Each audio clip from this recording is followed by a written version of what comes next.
Alright, so last time, a lot of big revelations last time. We finally decoded the mystery of communicating with Aleph, the super intelligent entity who's transported us back to the past, to Coastlandia. And we discovered that it was actually the Venurans. It was the Venurans all along, and they've been testing us. They kind of have their own version of the Prime Directive. Like, they're not allowed to specifically give us new technologies, but they can sort of guide us to inventing them themselves. So this was all one big test, basically, to see if humanity is, like, ready to, you know, move up to the next stage of civilizational evolution, let's call it. But before we do any of that, we have to rescue Nostromo from the Neofeudal overlords and then bring down the Fulcrum to save the people of Neo-Liberon. Yeah. So last time, Nostromo is captured and he's about to have his brain drilled into. Lith and a Venuran are here to save him, but we have to figure out a way to get him free so they can help him. First, let's look around, I guess. Craft. Can't do that right now! Can we look at anything else, or is it just... No, we're too distracted by nearly dying. Alright. What's this? This is a new one. Galactic Defenders, the future hit single of my future rock band, the Metal Snakes. I finally finished composing it. Now, how can I use the power of music? Maybe that? I might try the other bodyguard? Okay, I'm not sure how that's gonna work. Galactic Defenders, we fight the man of the galaxy. Galactic Defenders, don't mistake us for the Justice League. What in the blazes is going on? La la la la la la la la la la la la. Hemsworth, perhaps you've struck the queerness suppression module. It could explain the uncontrolled bursting into fruity rock. You've activated his gay module. Well, Evans, fix it.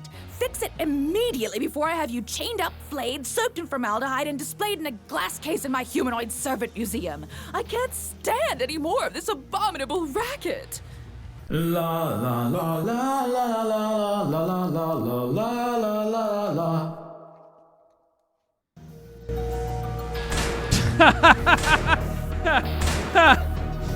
No, not in the head!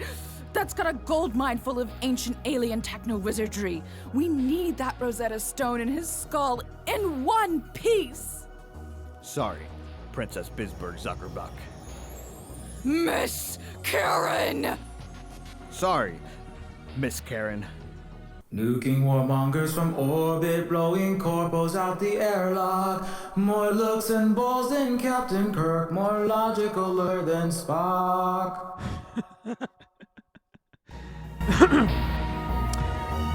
Shark, did you enjoy Bionicle as a child, or did you have a bad childhood? I don't remember if I asked you. I vaguely remember Bionicles. I wasn't really... I think I was maybe getting a little bit too old for them. I don't know. I think I had one, but I can't really remember much about it.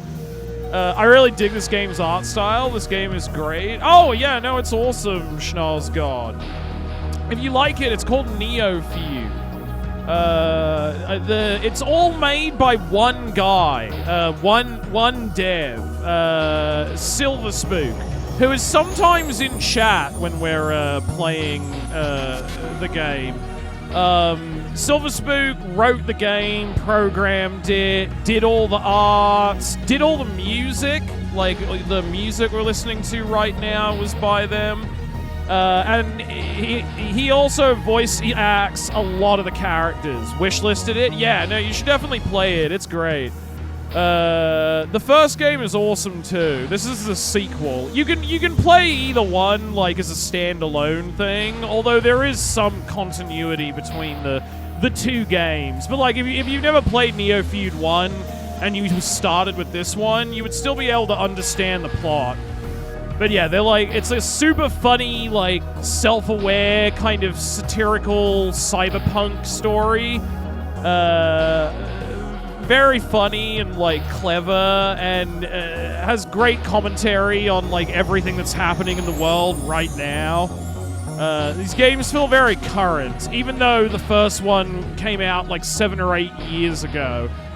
No, they're great.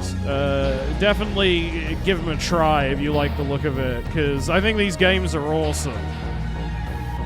We've got to neutralize those guards and that royal while Nostromo has them distracted. Alright, okay, please cease and desist from your totally rad wailing. Can we grab the gun? No. What could I do with Lith? What about you, actually? Hold on, what powers do you have?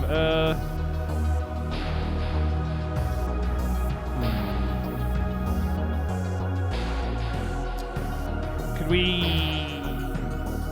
levitate them?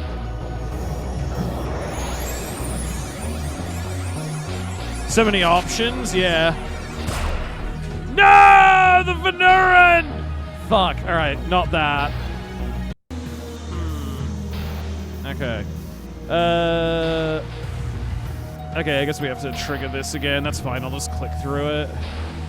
Galactic defenders, we fight the man of the So many galaxy. options. Yeah, there's a lot of different Galactic possible ways defenders, to don't solve this mistake us for situation. Justice League. I'll just skip through it since we already heard it.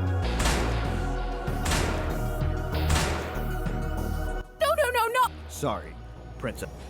Sorry. Okay, so that's why they care so much about Nostromo too. There's some ancient tech shit inside his head that they want to get out. But yeah, no, if you like cyberpunk or just like interesting outsider art type games, I think you'll really like this Schnoz God. It's great. Like, very political, very funny, like got a very self-aware sense of humor. The art is great, you know, and it's also like achingly sincere. I don't think this game would work if like Silver Spook wasn't so deeply sincere in like his writing, you know, and his rage against like capitalism and the exploitation of the world. It really comes across in the writing. Oh shit, there was a time limit! Fuck. I thought I just had infinite time while this was happening. Okay. Okay. Alright. Can't spend too long thinking. No. Okay, what about time stop, I guess? Let's try that. Continued rocket and rolling may result in harsh reprimands. Do not force us to resort to passive-aggressive insults. Your mother was a megacorporation, and your father smelt of elderberries. Dude, that was a passive... Okay, what about time freeze? Let's try that. The temporal distortion will not stop them for very long. Okay, quickly, Nostromo, run! I can't move right now. Oh, I'm like stuck. Okay, wait, hold on. Lith. Hack them! Hack them, Lith!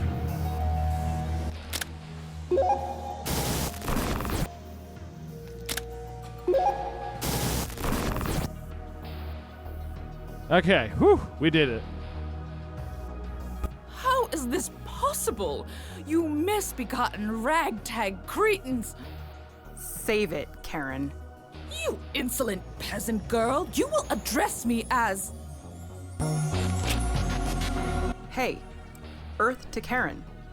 You don't have your manservant boy toys or hordes of cops to monopolize the violence now. I'll address you as pampered cow or spoiled bitch if I so choose. You're gonna tell us where those beacons are, Karen. Tell you where what is? The Terralin, the stones that activate the Uber throne. Stop acting clueless. Hey, I just had my avocado mask and genetic rejuvenation on this body. Don't mess up my perm. Yeah? How about I take a really poorly lit selfie with your mascara all running into your crow's feet from a terrible angle that gives you a double chin? Oh God, no, you wouldn't. Then post it to Chatfacegram. No! How could you be so heartless? I love Chatface Graham. Can't your daddy just like erase That's all my trace favorite of the social media unflattering app. image and reset Western Galaxy Brain's memories as though it never happened? Yes, but I'd be embarrassed for half a day or so in the knowledge that people saw me in such an unphotogenic snapshot. Please, I've really got no idea what you're talking about. Let us make sure of that. Oh, yeah, read her mind.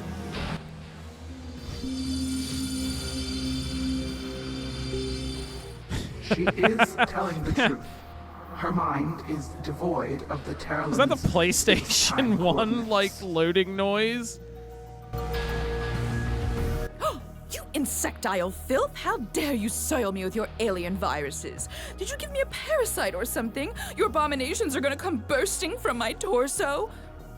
And you silly little whore, you acting all high and mighty, come down off your high horse, girlie. No one could ever love you. Not your degenerate sand flea people, nor your robo lover boy. Not unless you programmed him to...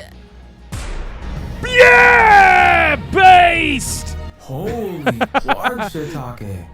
You just blew that neo-feudal Fuck yeah! CPU out.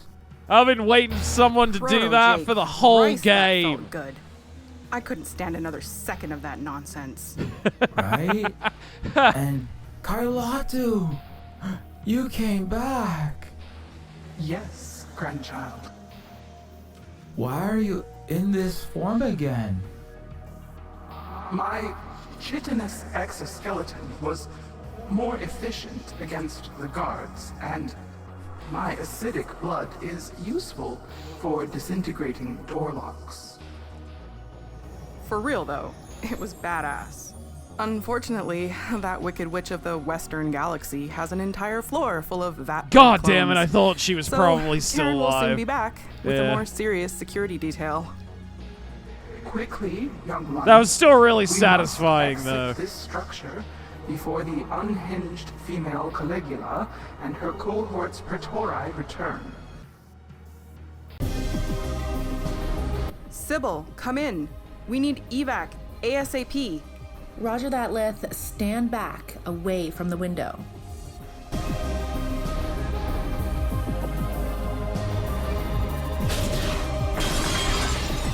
Quickly! There are enemy fighters right behind us.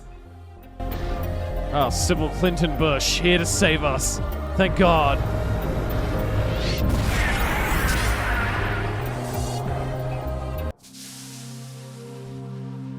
So, what's the plan now?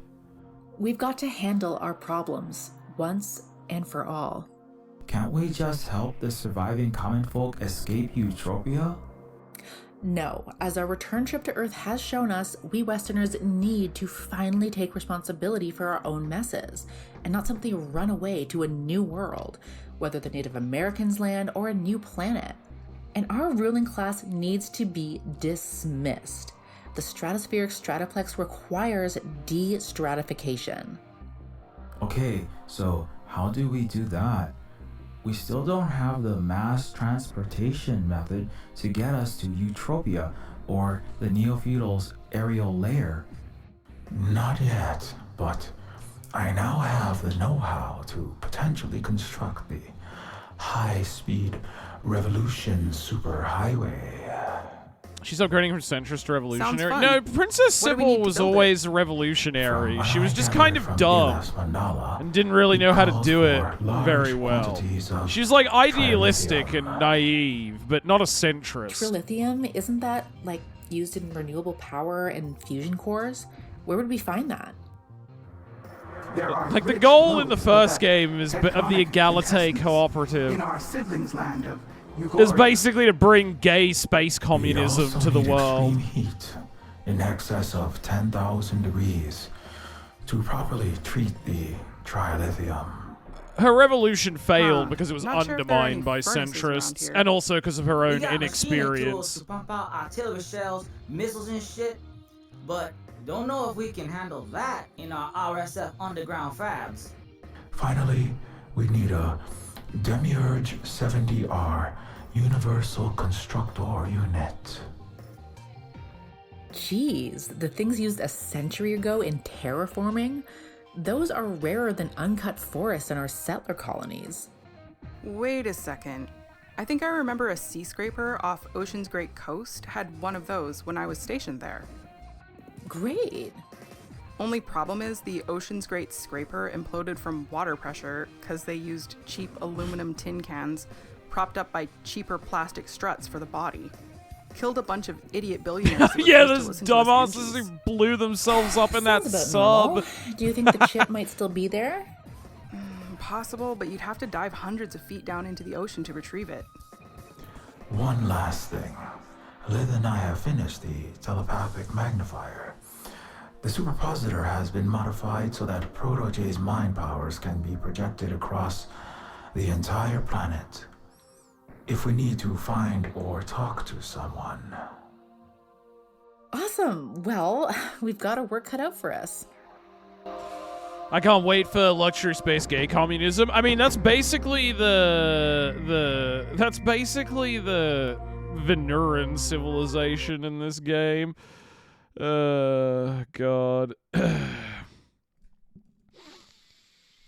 Oh yeah, we did. Although I wasn't very big into Bionicles as a child, botched.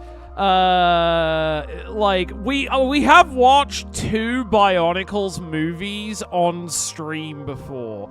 The whole Takua thing was actually a meme in my channel before it was a meme in Adam's. Oh, I need a banner bot. I just decided to watch it because I was like, hey, chat, you're all autistic, right? You love Bionicles. Like, do you want to watch that? And so I got really high and we watched it and it was pretty, like, hilariously terrible. It was the second movie wasn't quite as good, but it still had some pretty funny bullshit in it. I'm still mad that we never really got an explanation as to what, like, the Bionicles are. Well, not the main Bionicles, but, like, the What? Are they midgets or children? The fucking movie never explains it. I've seen 2 fucking movies, and I don't know whether or not, like, the non-main character Bionicle people, are they children or midgets? The first Bionicle movie is my favorite Lord of the Rings adaptation. Oh yeah, my favorite part of Lord of the Rings is when they build Aragorn a motorcycle and make a really big deal out of building him a flying motorcycle. And then 5 seconds later, he just is flying it through a cavern and immediately crashes it into a wall and explodes. And it explodes. I was dying laughing when that happened because I was just like, did he do that on purpose? Why did they make such a big deal out of that if he was just gonna immediately blow it up by accident? It was so fucking stupid. I like the running joke thing too, like how many times it happened in the movie where the red Bionicle guy is like, I will lay down my life to prevent these monsters from coming here. This is my Gandalf in Lord of the Rings one moment. You shall not pass! And then, like, within 2 seconds, he would just be instantly bodied by the thing that was attacking him.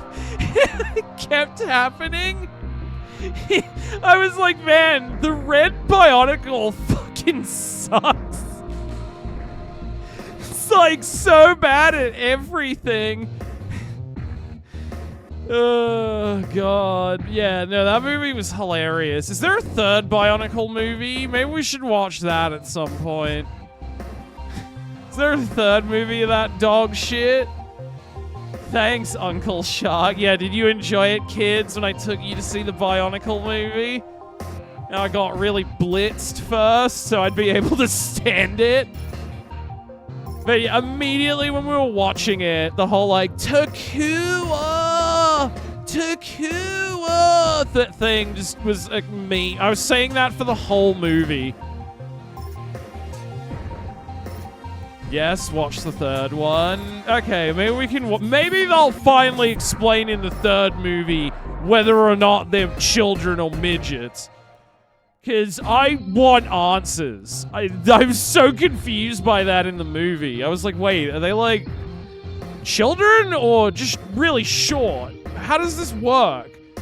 Can I watch the VOD? No, unfortunately, I think we watched it before I started, like, recording, uploading the VODs to YouTube. I guess maybe we could do a redo where we rewatch all 3 of them or something at some point, maybe. There was a stream I did when we watched, like, 2 Michael Bay Transformers movies in a row. Specifically the one starring fucking, Mark Wahlberg as Cade Yeager. The man with the most fake movie protagonist name of all time. His name is Cade Yeager. He sounds like a fucking Neil Breen character.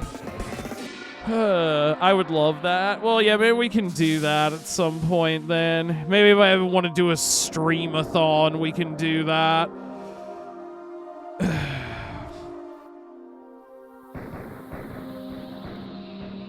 I'm gonna go ahead and get some sleep. Okay, good night, Panda.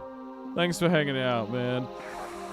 I've seen none, but I saw a bit of the stream that Alex and Adam did for the Bionicle movie. Yeah, it's pretty funny. I'm pretty sure the reason Adam ended up watching it is because we watched it, and then people from my community, like, introduced the idea to Adam's community that they should watch the Bionicle movie. I mean, I could be wrong. Maybe just Adam just separately came up with that idea, but, like, I remember it did happen a little bit after we watched it, and considering there's a fair amount of overlap, like, my stream is partly the reason that Adam watched Peter 5A, because I discovered it was on Tubi, and then Olivia and I watched it and thought it was so funny. Olivia was like, I have to recommend it to Adam.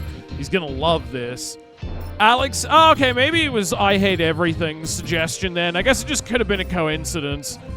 I just kind of assumed, yeah, and Howard the Duck, yeah, exactly, here I am. And Howard the Duck, yeah. But yeah, maybe it was something that I Hate Everything suggested and the timing was just coincidental. I don't really know. You did get Peter 5'8" watched by them? Yeah. Because I don't think they, like, most people knew it was out at that point. I just randomly found it on Tubi and was like, holy shit, we need to watch this crap. And then you guys went to meet... Well, I mean, Olivia did too, but I'm sure people who watched my stream when Adam's community were also going like, oh, Adam should watch Peter 5A. Seems hilarious.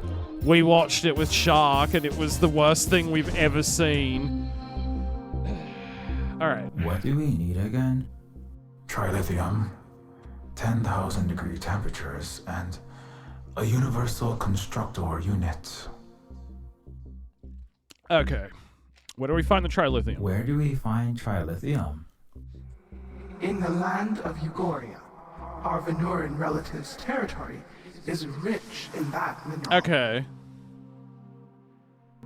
I guess the volcano could provide the heat? Where would we find 10,000 degree temperatures? Not sure at the moment, but there's got to be something or some place with extreme heat like that. Where do we find a universal Where would constructor? we find a universal constructor unit? There may be one at Ocean's Great Sea Scraper. It would take a deep sea dive to reach it, Okay, however. so I guess we got to do all three things. And we use Protege How to do we do reach out that. across the planet Yeah. telepathically? By hooking Protege up to the telepathic amplifier. Okay.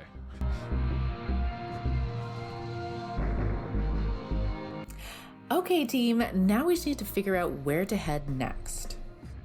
Alright, also.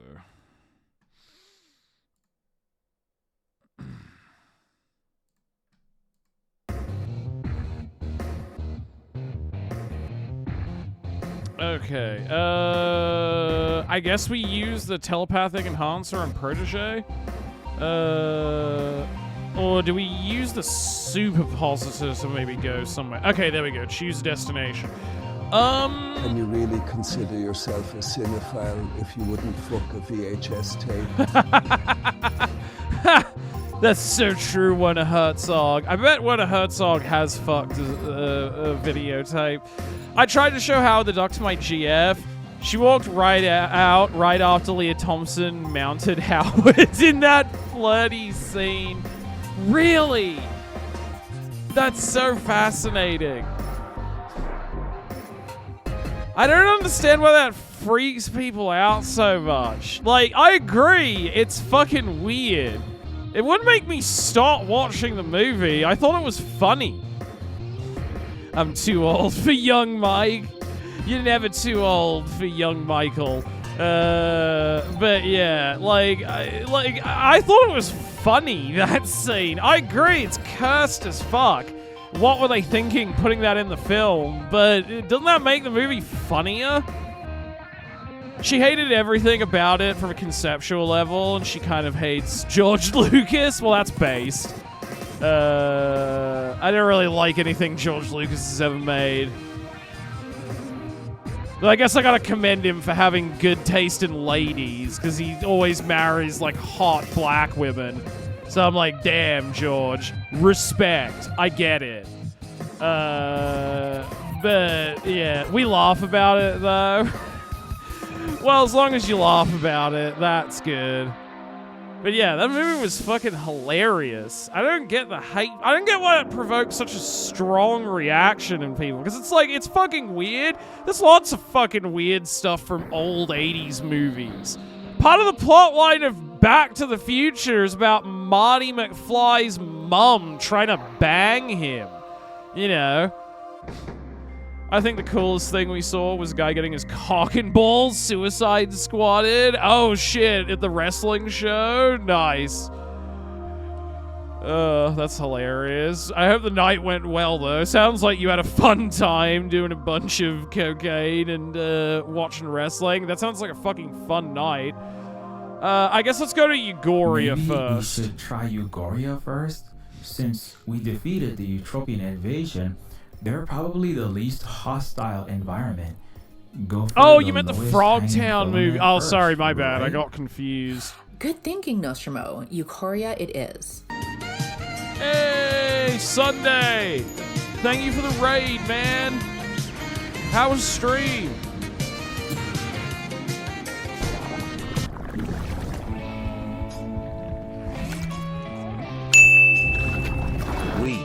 Thank you for the resub as well, man. Thank you for the 31 months. Hey, how's it going, Kane, California? Yeah, we're just playing some more Neofeud. And it's fucking awesome. How's your stream, man? I'll give you a shout out. I always forget to do that. I need to get better at remembering to do that.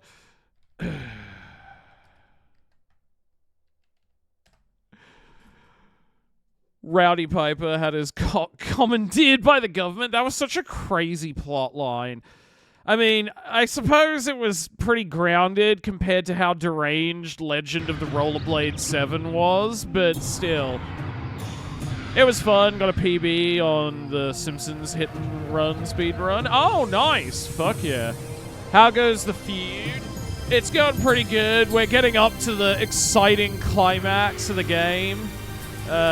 We rescued Nostromo from the evil Neofeudals, and now we've got to get the pieces we need to launch an all-out assault on them so that we can finally bring gay space communism to the galaxy. So we gotta go to several different areas to like get some stuff to make this tech that we're gonna need. Finally. Yeah, finally. And all it took was 200 years. I did not pay any attention to the wrestling. All my focus was on making sure my jaw wasn't going wild. I don't know why, but I have the unique superpower to not grind my teeth when I'm on uppers. I find it very easy to not do that. I find it very easy to not do that when I'm on uppers. Don't know why, I just always have. That's a real high-level drug user, like, class buff stat. You gotta put a lot of hit points, you gotta put a lot of experience points and levels into your drug-taking stat before you unlock that particular skill tree benefit. Alright, let's look around and see what's going on here, if there's any new flavor text. The buildings are all restored, along with the indigenous art. None of that empty Americoid suburban design. The native flora all seem to be thriving again. The Utopian occupiers' flags are gone, with only the indigenous banner flying proudly, signifying the liberation of the Ugorian people. Military craft stand guard against Utopian colonial capitalist attempts to reinvade. The second the ink dries on a peace treaty, the Westoids try to re-enslave you.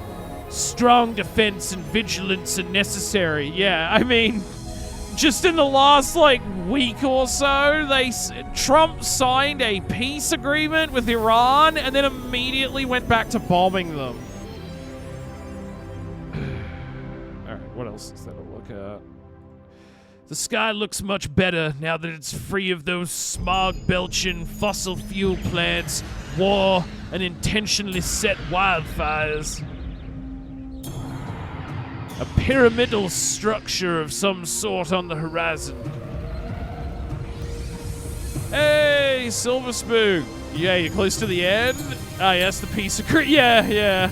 Peace agreements followed by bombing. The American classic. I figured we were getting close to the climax of the story now.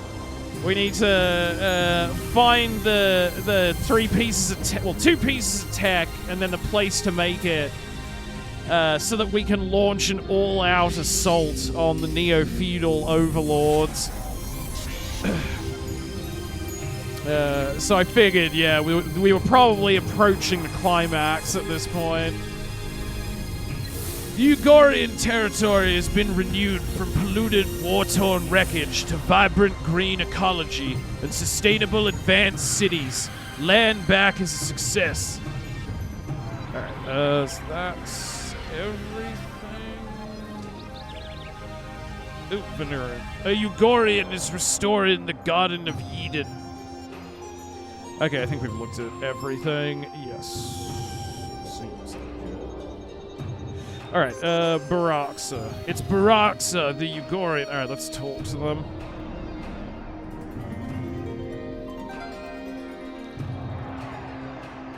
Gratitude, it is, as always, an honor to welcome you, elder sister. I see Ugoria has made great progress. We are proud of you, young Baraxa. At this rate, you will earn your visit to our supermassive grandmother within the Eon. I have done my best to carry our technological mantle forward. We were victorious in removing the tumorous implantations from our land with your assistance. I see that. I apologize that I and my people were unnecessarily stubborn in our ways, like tortoises, limbs retracted before an approaching firestorm. I regret we did not believe the cosmic tree about the threat of the white star's unhealed ones until it was too late. It is quite all right, Varaxa. We tried everything possible to convince the Ugorian leadership, truly. But as I told my grandchildren here, sometimes we must love family by letting them touch the fire, however harsh a teacher the pain may be. But now that you, our Ugor cousins, have liberated yourselves, you will be much stronger. You have rediscovered the misplaced thread of adaptability. To twine with the silk of your well-preserved traditions, making the fabric of your society at once sturdier and more beautiful. We are happy to rejoin the Road of Silk, now that the colonial Brossy War is over. Thank you again for coming to our aid, elder sister. And you as well, Nostromo and Enlists. Your support against the Eutropian invaders will not soon be forgotten. Don't mention it. All in a day's work. If there is anything we can do, it is our to react now. In fact, You may be able to finish it tonight. is Oh, really? something you Okay. can do for us. Luna Oi plays Baraxa, by the way. I think you did. I think we watched a video of her mentioning that she was in the game Yes, we've taken our a resources little by while finding back. trouble. I didn't know this was a Now we character she find voiced, large though. quantities Okay, of that's that cool. element for ourselves. Was just listening If to our the new project podcast succeeds, she's on we offer called warp Half the speed Sky. transit Oh, to your new nice! sovereign Fuck country yeah. in return, in addition to new ag and industrial trade once we rebuild. We would oblige your request as a gift, but we will gratefully accept the highway of light and future partnership course. Okay, interesting. Yeah, I figured I was close to the end now, but I thought it. I mean, I guess depending on how long I stream for, I might beat it tonight. Because I mean, I don't know. I don't know if it's gonna proceed the same way as Neofeud 1 did, but I do remember at the climax, there were several points where I thought, oh shit, is like this the end of the story? But then it kept going, which I'd loved, because I was like, okay, great, this is awesome. I'm super into, but yeah, I guess it depends on how long it takes me to track everything down, and also how complex it is defeating the Neo-Feudals. There's still a good number of twists there, yeah.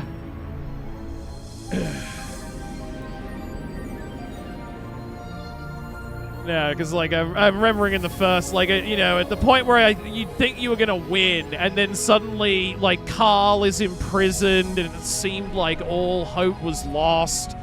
So I was assuming that it might take me a bit to get through the final confrontation. But I guess we'll just see. I suppose it also depends on how quickly I figure out all the puzzles. How do we access the trilithium? On the horizon is a pyramid, which conducts reverse plasmatic trilithium extraction. Fly there and take what you need. Okay, nice.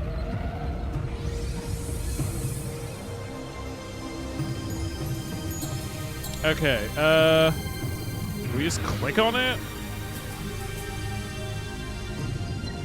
Oh, I guess we call the superpositor up, maybe.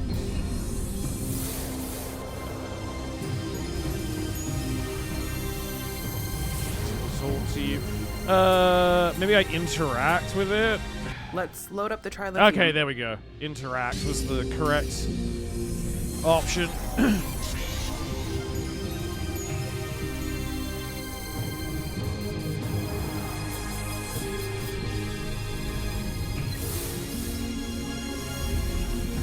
Okay, nice. We got the trilithium. Well, we've got the trilithium.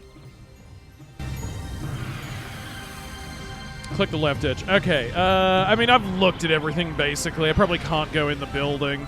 Oh, I can get some new flavor text, though. It looks fantastic as is. It seems the brainworms of native self-hatred spread through colonial education and media systems are being dewormed. That's good. That was like a very sad scene earlier in the game when, like, we were visiting the Venuran land and seeing them all get, like, brainwashed by Western propaganda. What else can we look at? There'll be ample time to help plant and harvest after we finish weeding our utopian garden. Oh, I didn't look at the water before, I don't think. The water is as blue as the sky again, and the irrigated terraces are thriving with food plants. One of the saddest scenes, yes. Yeah, I mean, it's very real, though. Like, that's kind of the power of the hegemonic omniculture everywhere gradually just becomes America, you know?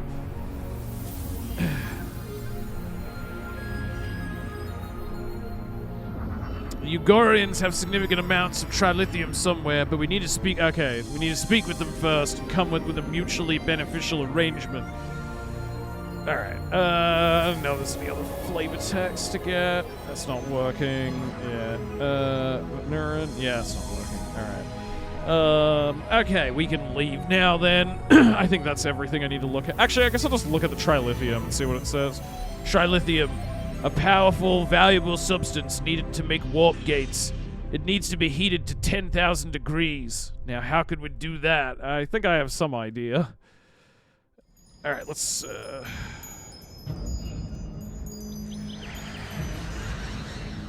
Oh, wait, do I have to interact with it? There we go.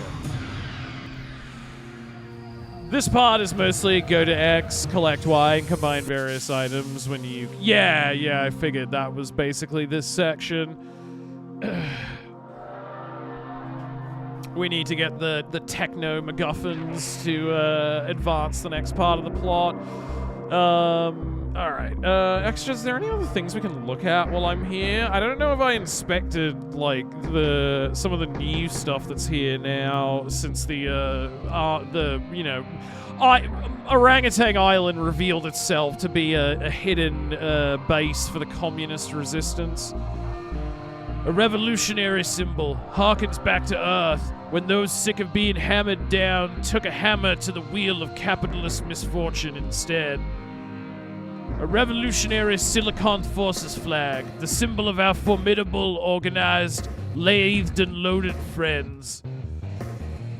You can look at some of the hardware. Yeah, because I think I forgot to do that before. Like, I inspected everything here when it was still in, like, pilot, trust fund, tourist mode, but I don't think I did that before.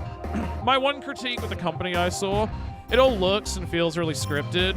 It's more athletic than WWE, so I can forgive it, but it's really... so they're not good at, like, selling it, is what you're saying? That's disappointing, because, yeah, like, the theatricality of all that is a big part of the appeal. Alright, let's see what else we can look at. Missile batteries, ready to strike down enemies on a moment's notice and disappear beneath the island's surface without a trace. High-caliber cannons for striking hostiles at close range. Rows of autonomous kamikaze drone weapons, indigenously made in the subterranean facilities by the revolutionary robots. The revolutionary Silicon Forces Armada, quite formidable. They've beaten the combined Westoid colonizer forces repeatedly. They've no significant air force or space-capable force, however. Alright, let's look at the army. The RSF army. Fierce robotic fighters ready to lay down their life cycles for decolonization. Also, it's very satisfying when Lith shot Princess Karen in the head before Silver Spook. I know Princess Karen isn't dead, obviously. They just, like, you know, immediately downloaded her consciousness into a new clone body, but I was just like, oh my god, finally. I've been waiting for someone to do that, like, the whole game. She's so annoying and evil. The Princess Karen shooting is a big cathartic bit for everyone. Oh, I imagine so, yeah. I imagine that's not unique for players. Very funny. Alright, is there anything else new to examine? Revolutionary. No, alright, I feel like we've looked at everything. Okay, next we need to go to the Ocean Great Sea Scraper. Let's head to the Ocean's Great Sea Scraper. Right behind you. Ooh, interesting. This is it. Ocean's Great Sea Scraper. Jeez, it's totaled. Yeah, RSF naval pings say that the place is 100% flooded. It's a watery grave. God, living somewhere like that would be so bleak. You'd never see the sun. Is that like a city built on top? What are those spires? Interesting. I've always been talking to big Silent Hill streamers, and they always seem to shoot down interpretations of it. It feels like a knee-jerk reaction because of people like foreskin. I don't know what you mean by that, Jumbo. A real poisoning of the well. I mean, I don't know. Isn't the whole point that it's ambiguous and there's different interpretations? I played Silent Hill F like in its entirety recently on stream, and there's definitely multiple interpretations of whatever the fuck's going on in the story there. You don't know the foreskin guy? No. The mod of the wiki who kept putting shit about foreskins in it. Really? Huh. That seems insane, but also the internet is full of perverts, so I suppose that's not the most out-of-the-world, like, thing. Still, that's fucking bizarre. Alright, let's take a look around first at everything here. Proto-J's revolutionary Silicon forces have lent us a ship to help illuminate the undersea area and help its security in case we spy any enemies down periscope. Deep sea ocean off the coast of Eutropia. Hard to fathom how many fathoms it is. The mod, okay, yeah. He claims that Silent Hill 4 is about the evils of circumcision, and Walter is the result of circumcision trauma. Oh, so he's like one of those weird dudes who's really aggrieved about not having a foreskin anymore. That's always been a fascinating strain of human being to me. Like, personally, I'm not circumcised because it's not really a common thing in Australia anymore, unless it's done for, like, you know, you're Jewish, they do it for religious reasons or whatever.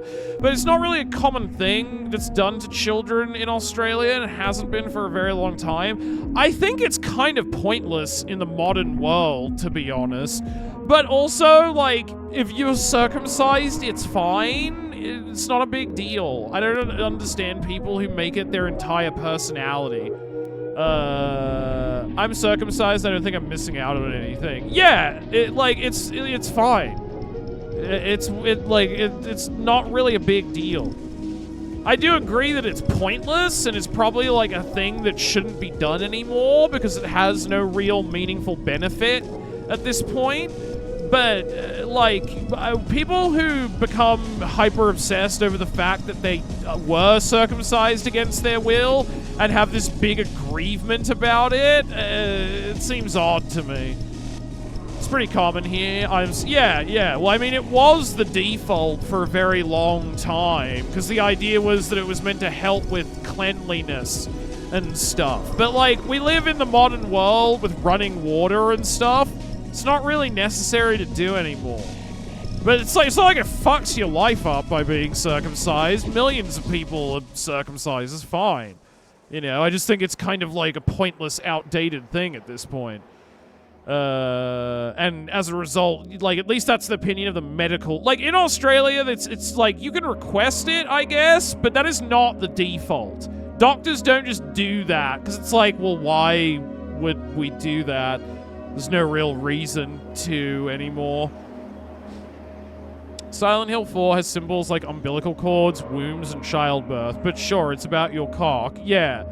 That's what I was gonna say. I was like, isn't it more to do with, like, birthing and children and that kind of thing? It has more, like, womb imagery, I would say, than penile imagery. That's fascinating.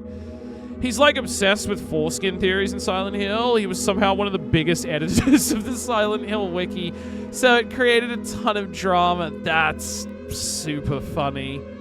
That's really funny. Huh. It's a womb and umbilical cord. I don't think there's any real references to foreskin. That's what I'm saying. I'm like, I haven't even played Silent Hill 4, but I've, like, watched a playthrough of it once forever and ever ago. I would be up for playing it on stream. Well, I did play a little bit of it, I think, when I was a teenager, because I rented a couple of Silent Hill games from the video store, but I only ever had them for, like, the weekend, so I never really was able to get very far in the game. Like, I don't really remember much about it.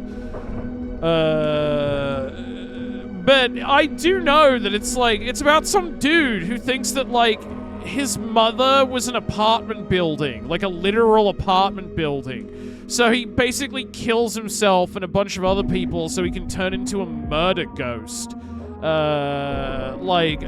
doesn't really have much to do with foreskin. If it was common practice to amputate pinky fingers, I'm sure the people who are amputated would still live happy and fulfilling lives, but it would still be fucked up and unnecessary. Well, I mean, yeah, I agree, Botch, but that's why I'm like, I don't think people should be circumcised anymore. But also, like, I don't know, I mean, you can lead a perfectly fulfilling and happy life with if you're missing a pinky finger. That's not the worst thing, and it's certainly not worth devoting your entire personality to being, like, really bitter and resentful about it. You know what I mean? It's not like they chopped your dick off. Coin Locker Babies? Really? I've read Coin Locker Babies. It might be my favorite Ryu Murakami novel. Oh, I didn't know that. That makes a lot of sense, actually, now that you say that. Because there's a lot of stuff in Coin Locker Babies that's kind of quite surreal.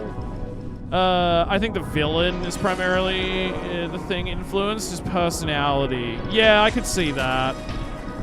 Both of the main characters are kind of like weird perverts.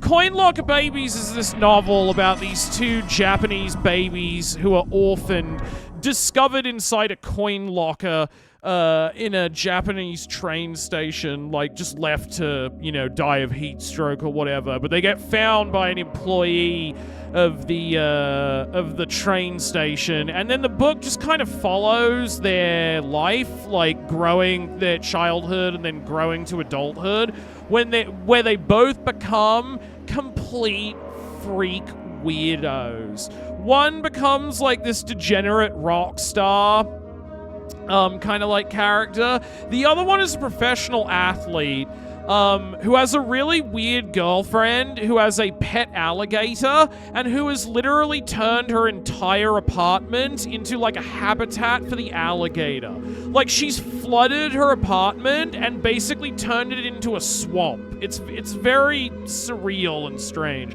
One of them becomes a cross-dressing prostitute. Yeah, well, that's the rock star guy.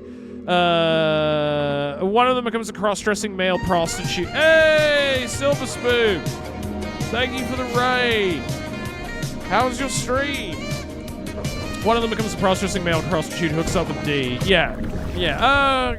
Kind of, I guess, is Dracula stand. I don't know. Maybe. I don't know how explicit that is in the actual, like, text of the novel, Jumbo, but sure, I can see that being a thing, like him being a metaphor for Dracula. Yeah, no, one of them is like a wannabe rock star / cross-dressing. I mean, they do become kind of like a singer, I suppose, but they're also like a sex worker. Maybe I'm bullshitting now, it's been years, lol. I mean, it's been a fairly long time since I read Coin Locker Babies as well. Let me give you a shout out, Silver Spook. Hold on. God. All right. Oh, okay, there we go. We're back. For a second, I thought the game glitched out. All right, that's fine. All right, yeah. So we are trying to find the 3 techno MacGuffins we need to create the Stargate that we're going to use to finally bring the fight to the Neofeudals. Bring down the exploitative Western Neofeudal system and deliver gay luxury space communism to the galaxy. Free the people of Neoliberon. For people who are just joining us now, I think we're fairly close to the climax of the game. Now we're at the Ocean Great disaster site, trying to find a super advanced computer chip that we need to build this Stargate. What else is here? A few fish are swimming about. All the overfishing and pollution means we're almost out of marine life. God, that fucking haunts me. The idea that within our lifetime we may completely kill off, like, the ocean, like, the marine life of the world. I love seafood so much. It's gonna make me so sad when we finally do that. I mean, at the rate we're going with the fucking climate. I remember there's a bit where his bandmates and him are all bisexual, but all of his bandmates are basically shaming him for being a bottom, saying that he's never going to truly be able to please a woman because he got his back blown out too much. I can't believe it didn't feel completely absurd reading it. I mean, Ryu Murakami's novels are pretty absurd at times. There's one I remember reading ages ago. I think it was called something like From Russia with Love, and it was basically about, like, a group of North Korean, like, genetically enhanced super soldiers infiltrating Japan and committing acts of, like, mass terrorism to destabilize Japanese society. He's, like, kind of a troll in a lot of ways. For anyone in chat who doesn't, Ryu Murakami is a fairly famous Japanese novelist, not as well known as Haruki Murakami. There's no relationship between them, by the way. They just have the same surname, but they're not, like, related. He's kind of like a Japanese Bret Easton Ellis, is probably the best way I can think of putting it. He wrote the novel Audition, which was made into the very famous Takeshi Miike horror movie Audition, which is where you might have heard of his work before. He's the evil Murakami? True. Yeah, he's the edgy Murakami. I went to a penguin exhibit for some close-up interactions, and after the tour, they made us feel bad for eating shrimp and crab legs. Now delicious seafood is ruined for me. Yeah. Yeah, I mean, I know being a vegetarian or a vegan is the more moral thing, but I just love seafood so much. I'm weak. You know, but I guess aren't we all? Alright, can I interact with this area? What do we do now? Oh, maybe I'll use Lith to scan the ocean. Okay, maybe we have to send Nostromo down. Oh wait, actually, won't Nostromo die from the water? Nostromo would malfunction and just sink to the bottom of the ocean like fish and lead in an aquarium. Not the best choice. Alright, what about, Kailatu? Kailatu has many powers, but as far as we know, deep-sea diving isn't one of them right now. Not the best choice. Scorprat on a stick. How the hellion are we supposed to get down there? The superpositor isn't a submersible. And Proto J's revolutionary Silicon forces don't have any submarines in the fleet. I'm sorry. I am not allowed to part Red Sea nor drink the blue ocean for you, relatives. Wait, this might be a long shot, but I know someone, or should I say some fish, who might just be a lifesaver. Who's that? Fluke Skywalker! He's Oh got shit! gills, fins, and was That raised kid on an we sold entirely crack aquatic to! planet. He'd be perfectly at home down there, right? Huh. And then saved You from just might be onto overdosing something, on the Storm. crack we sold Last him. sighting of Fluke was in Neoliberon, before everything went terminals up. Alright, click the left. Alright. I love when people say I would like to be vegan, but I love X food too much. Then, like, do that, be vegan, but eat food. Well, I mean, I wouldn't be vegan. I love cheese. I would be vegetarian. But also, I do try to eat vegetarian food when I can. Not necessarily out of any moral thing. I just like some vegetarian food. Like, I get vegetarian mince to cook with a fair bit.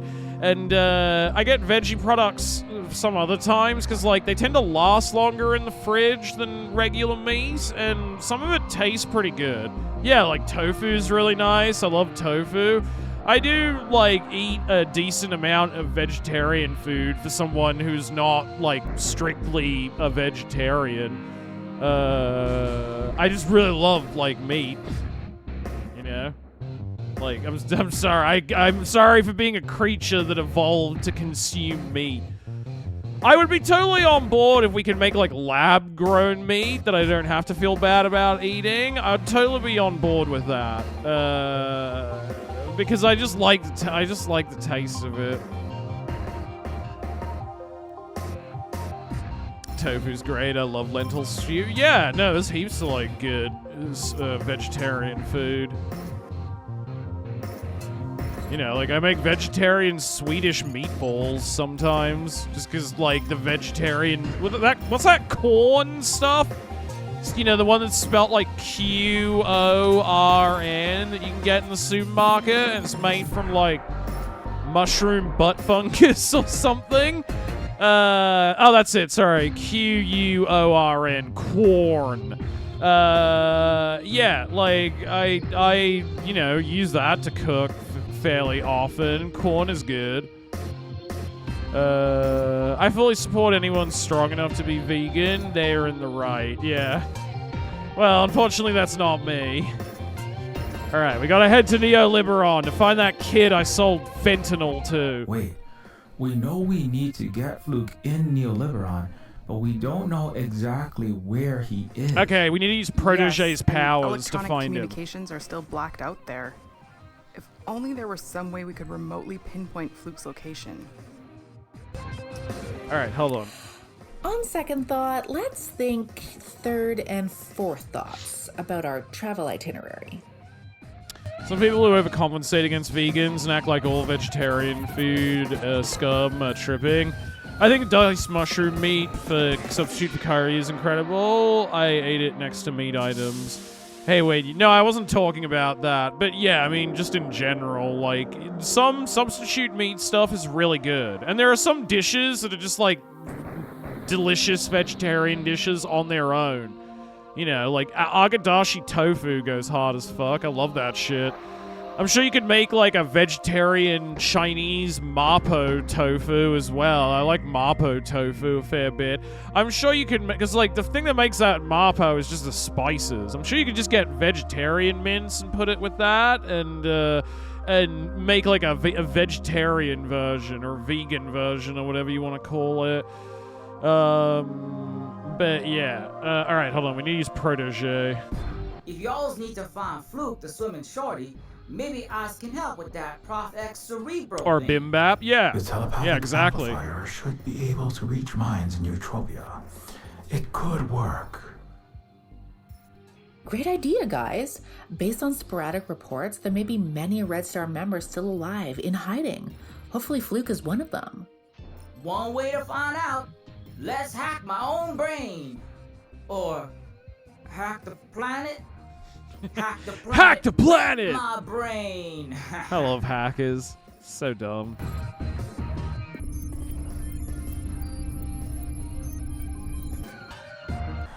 Did you take your red pill? Oh, snap. Damn, Ghost Dog. I took the blue one on accident. No problem. Those are just bits of colored styrofoam I gave you as a joke. They don't actually And you do learn about anything. my Morpheus I was just fucking fantasies. with you. Oh, phew. You got one weird dark sense of humor, yo. Liv, you ready? All psychometrics derezzed. Okay, here goes nothing. Magnifying psionic So this book signals. is so funny. Yeah, these games are now. hilarious.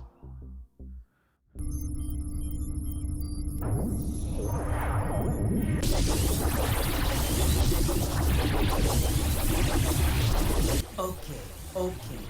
Just like playing one big ass game of Where's Waldo. I got him! Fluke's alive! Okay, fam, y'all can turn off the braincaster. It's done.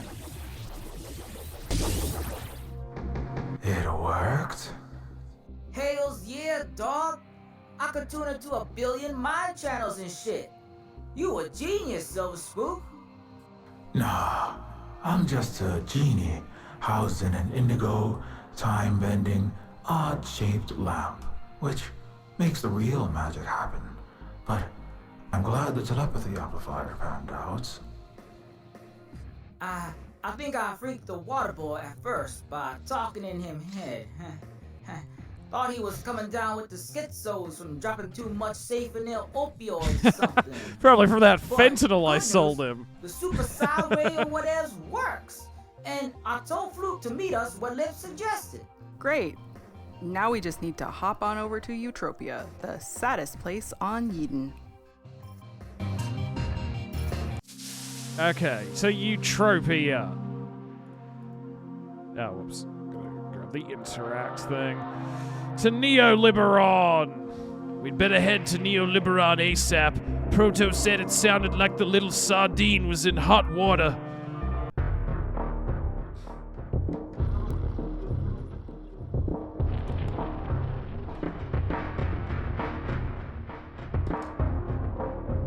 Fluke!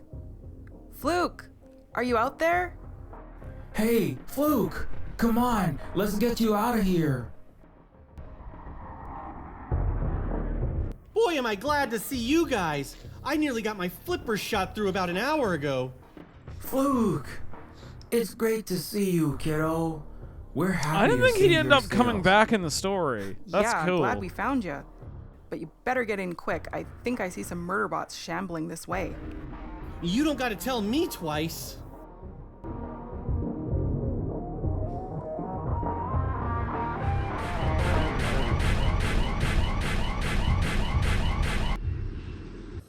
Please return and submit 9 hearts, 7 livers, 26 tentacles, 65 proboscis, and 25,000 gallons of blue human blood to confirm your identity.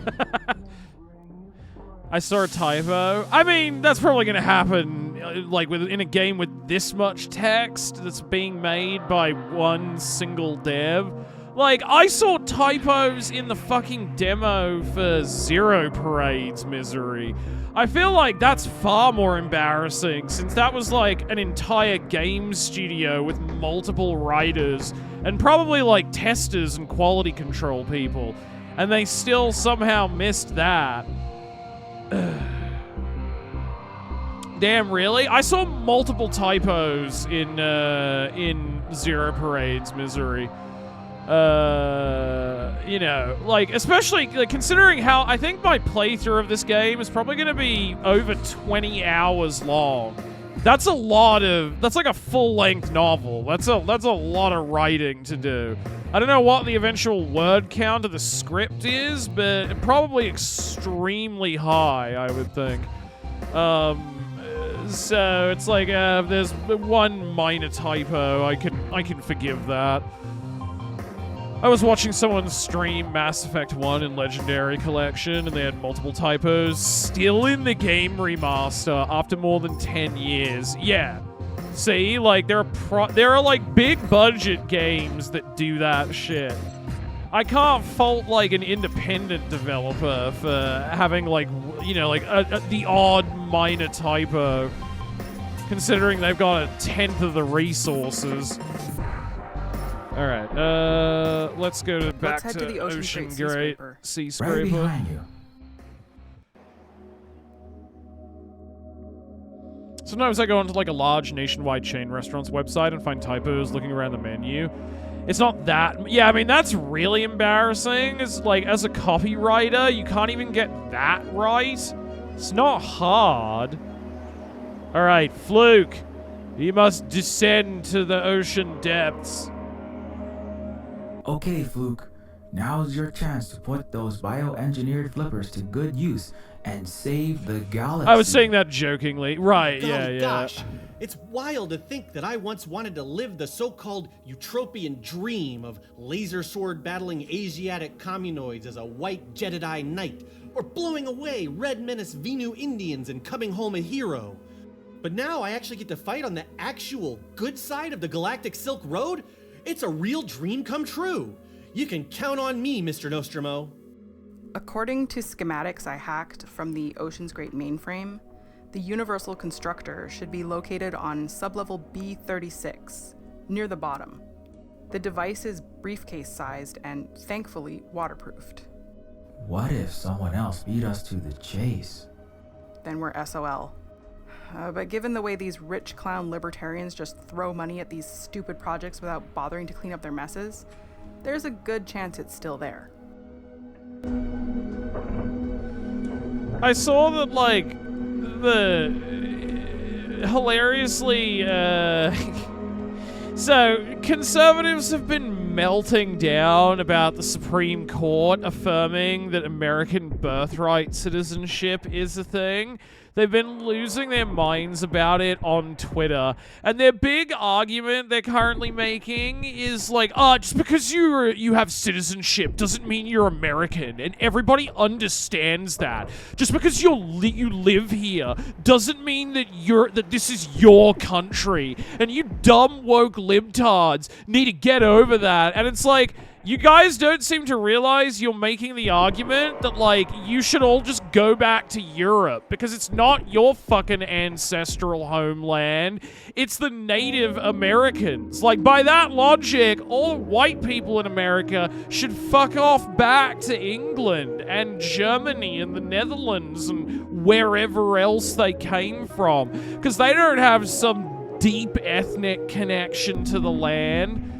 It explicitly means you're American, these fucking fascists. I mean, yeah, that's the whole point of, like, America. That's the whole point of the West, you know? Like, the idea that, like, no, we're a super culture because we take people from all over the world and we integrate them into our larger whole and use their talents to make the world better. I mean, that's supposed to be the idea in theory, anyway. How it works in practice is not exactly the same thing, you know. The Western governments are corrupt and parasitic, but that's literally the whole founding idea of the new world, you know?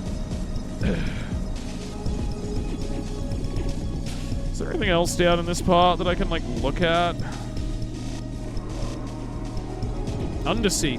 The remaining coral reef is beautiful, even if it is in distress. No time for anglerfish and seahorse sightseeing, though. I got a job to do.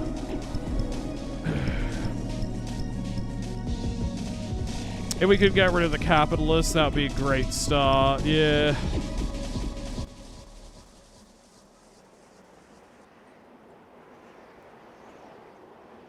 Okay, now where is this thingamajig? Oh, shit.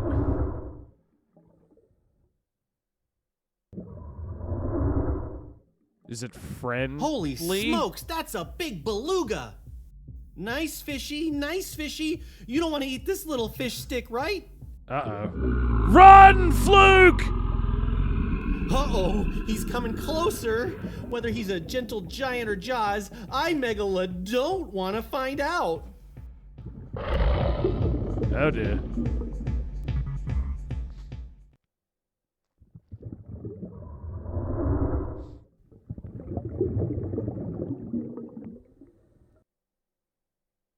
Phew, I think he's gone for now. Hey, team? Yes? You're doing great, Mr. 20,000 Leagues. You're nearly there. Oh, well, we got a problem down here. Oh no, what is it? The Bends? The whale that ate that Jonah dude? Possibly the latter? It's some kind of giant sea monster, and I think he wants me for lunch. Oh, crap.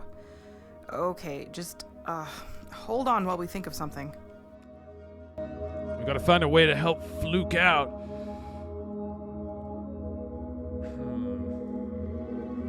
It's a massive sea monster or something. If I get too close, I'll be swallowed whole. What can we do? Can we use our mind powers to speak to the whale, maybe?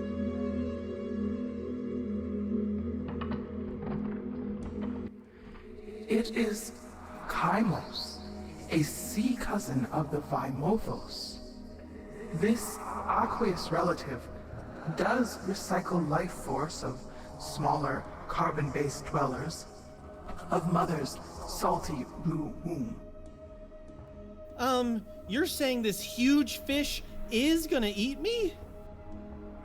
Kymos prefers the swell racer, what the unhealed ones might have called tuna.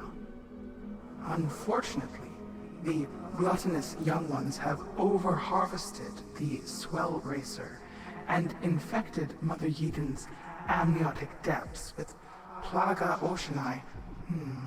I mean oil spill and microplastics. Oh no, the whale's got microplastics in its balls! Having severed the web of life, Uncle Kymos is filled with hunger and rage. He may metabolize non-standard three-dimensionals out of desperation. Non-standard, like Fluke? Unfortunately, yes. I feel that whale's pain. But I will speak to relative Kymos and suggest he journey away from this dead western ecosystem to our Venuran coast, where the reefs still teem with fish. I think I fucked up with the true crime lady. I'm sorry to hear that, Kevin.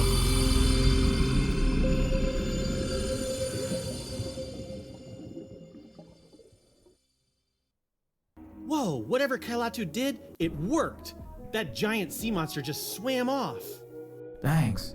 I would hate to see Fluke end up anticlimactically turned into giant fish food. Plus, that big fishy will have a chance to survive. I had to, how do you say, free willies many times over the millennia. Yes, that's how we say it. Alright.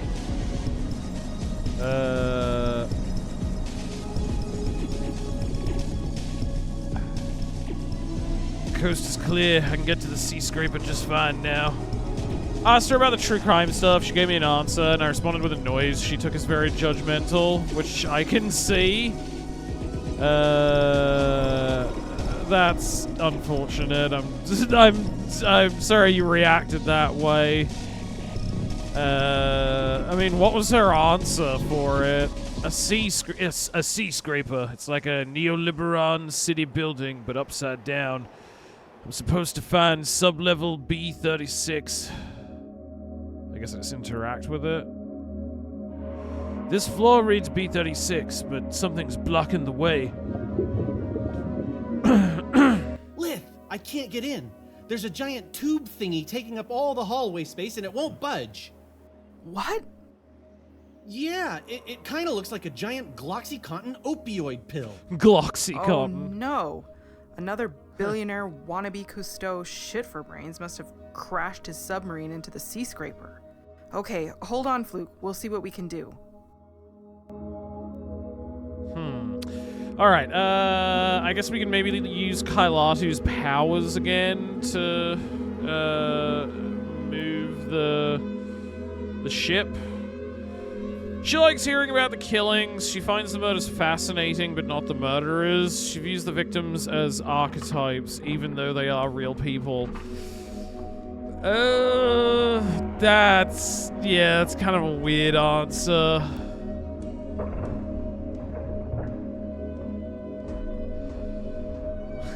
That's kind of a weird answer. Like, don't worry, it's okay. I objectify all the victims in my head, so I don't think of them as real people.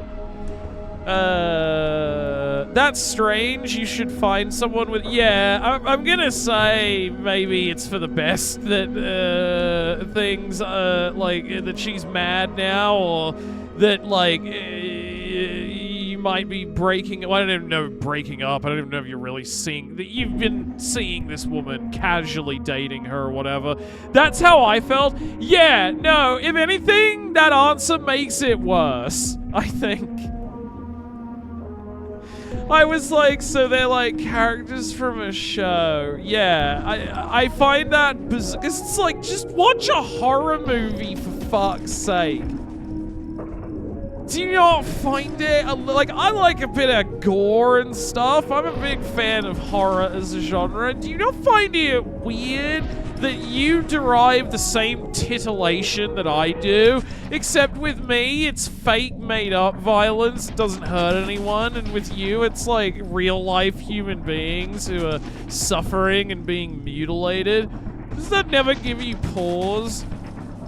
I mean, like I said before when we talked about it, when I was playing Silent Hill F, I think enjoying a bit of true crime is fine. And there are some great movies and novels and other works of art that are based on true crime. You know, like, everybody loves Zodiac by David Fincher. Truman Capote's In Cold Blood is an amazing novel. I've also read Helter Skelter, the book about the Manson murders. But when you make it your entire personality, and you basically treat it like it's a form of weird entertainment, where you don't really, like, it starts to get strange, yeah. We were close to being exclusive, but nothing official. Well, maybe that's for the best then. Like, aside from my, just like, aversion to that on, I don't know, like a intellectual level, I think the main thrust of my argument is still, pretty valid, Kevin, either way, which is just like, it's fine for you and your boyfriend or girlfriend or whatever to have different interests. But, like, there needs to be enough of an overlap and enough of a willingness to explore each other's interests to make it work in that regard. Like, from what you said, literally the only media she consumes is true crime, and she has no interest in anything else.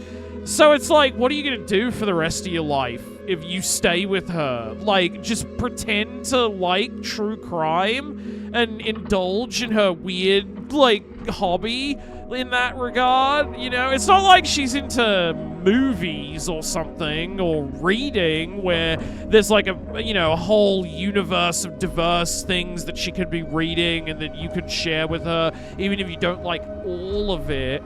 Like, specifically, she likes true crime. Oh, and Marvel. Yeah, no, that's not a great combination. I'm gonna be real. If she said something like, I don't know, it's just foreign and weird to me, it's almost interesting, that'd make sense.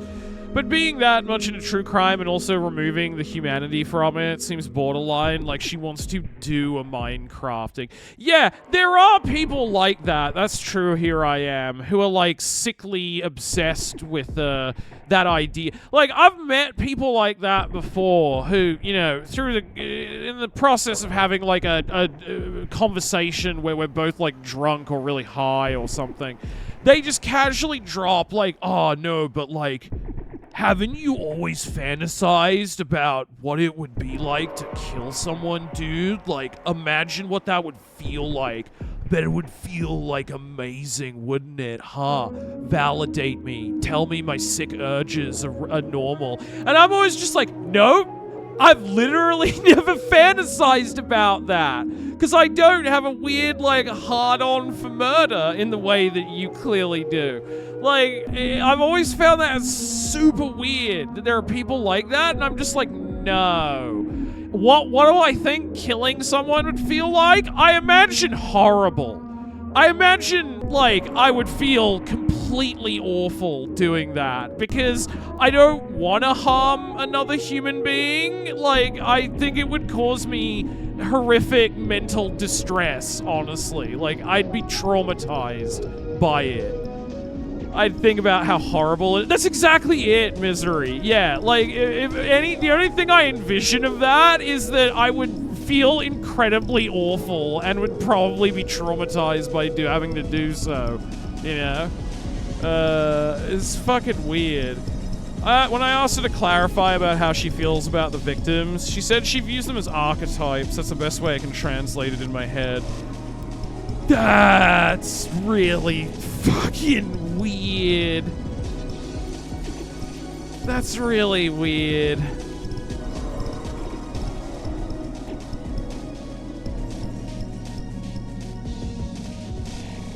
It's like, I get it. All this stuff is interesting, but, like, there's a way you can engage with it healthily. And a big part of that, I would say, is remembering that these are real, like, human beings who had this awful thing done to them.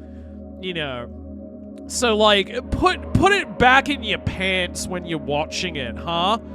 You know? Like, it's fucking strange to me. And these are the kind of people, too, who would, like, who would view the idea of being a horror movie fan, like, ugh, why would you want to watch movies like that? That's gross. Well, they would view, like fictional horror media in a negative way, you know? Maybe she wants to write a noir. I somehow doubt it. Here I am. I somehow doubt it. And at that point, it's like, hey, you just fucking write the novel already. You've been mainlining enough human misery and death, like, for your own pleasure. How about you write the fucking novel now, okay? She wants to write Peter 59. Yeah, were you secretly dating the screenwriter of Peter 59? Alright, I think I do this. Nope. Time thing, maybe? Let me just interact with it. Okay, no, this is just gonna replay the thing from before. I can't get in. There's a giant tube thingy taking... What? Yeah. Oh, okay. Right. What other abilities do I have?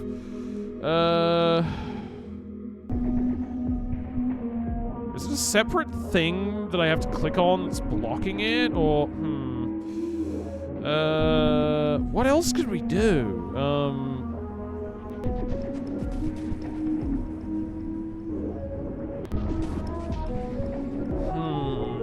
Because I tried all of Kailatu's powers on the sea thing. Like, I thought, oh, maybe her anti-grav abilities could do it, but, like, I don't know.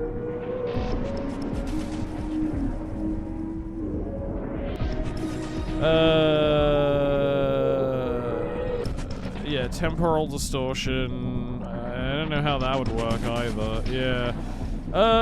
Can we shoot it, maybe, from the ship? No. What about if the RSF ship does something? No, okay, I guess we can't use that to attack. Could Nostromo? No, he couldn't do anything with it. I feel like I dodged a few bullets, one of them being an MCU marathon. I don't know if I could do that. Oh, yeah. That would be soul-killing. Like, I'd rather watch all the Bionicle movies in a row than do a Marvel movie marathon. Holy shit. And I love, like, comics, but God, those movies are bad.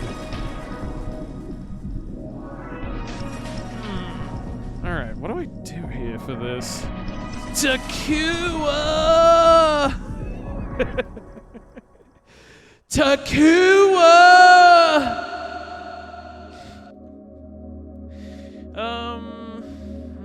How do we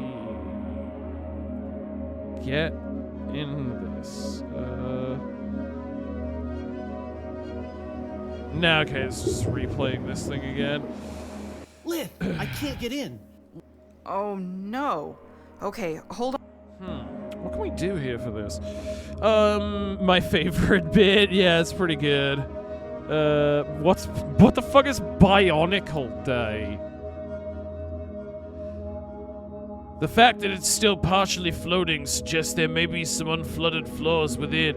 I might be able to get into the sea scraper's systems, but I should probably examine the surface level first. Okay, I guess we gotta go there. How do I get down there?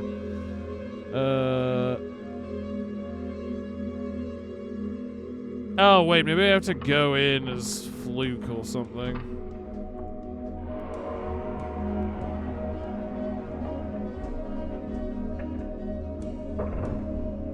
No, he just goes back down to there. Okay, how do we land the... How do we land the superpositor? Lith.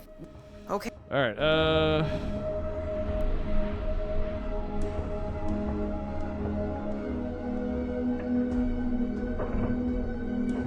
no, it's just controlling Fluke again.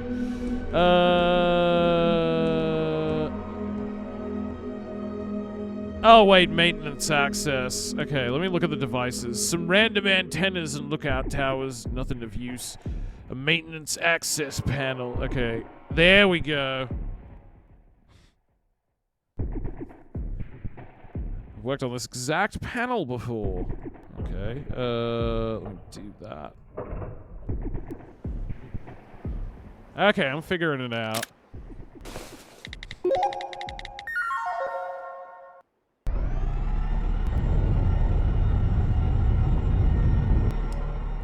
Nice. There we go.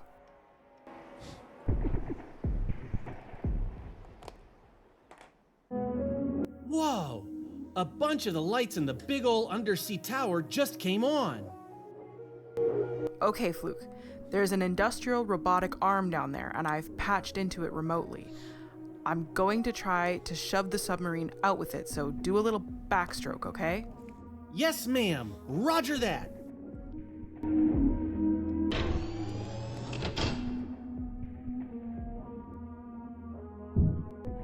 Well, hey, that totally worked. The arm tweezed the sub out like a big ol' splinter. Nothing to it. Okay, now see if you can reach the UC inside.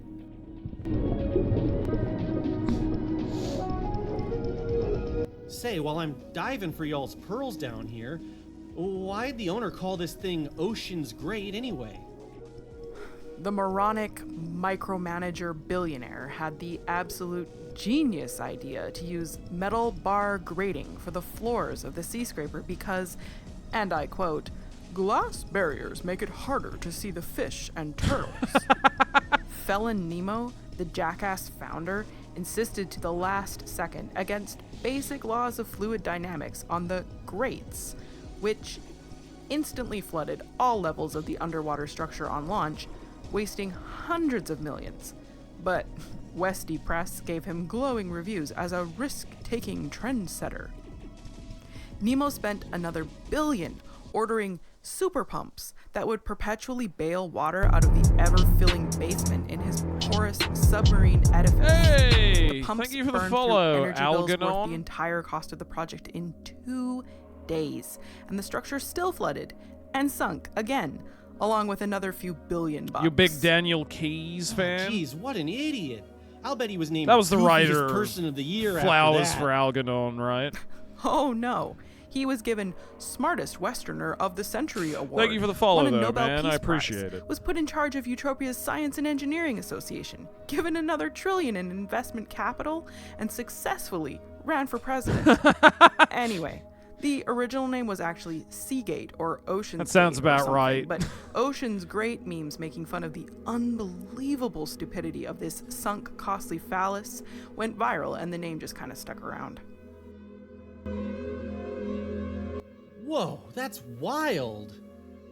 Anyway, I got the box you were talking about. It was right where you said it'd be, Lith.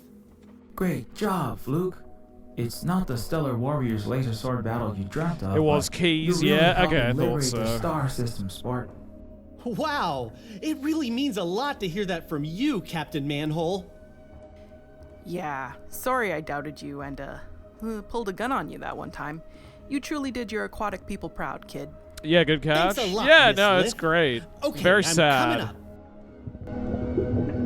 If you want another novel like that, there's a really interesting one called Dying Inside. I forget who wrote it.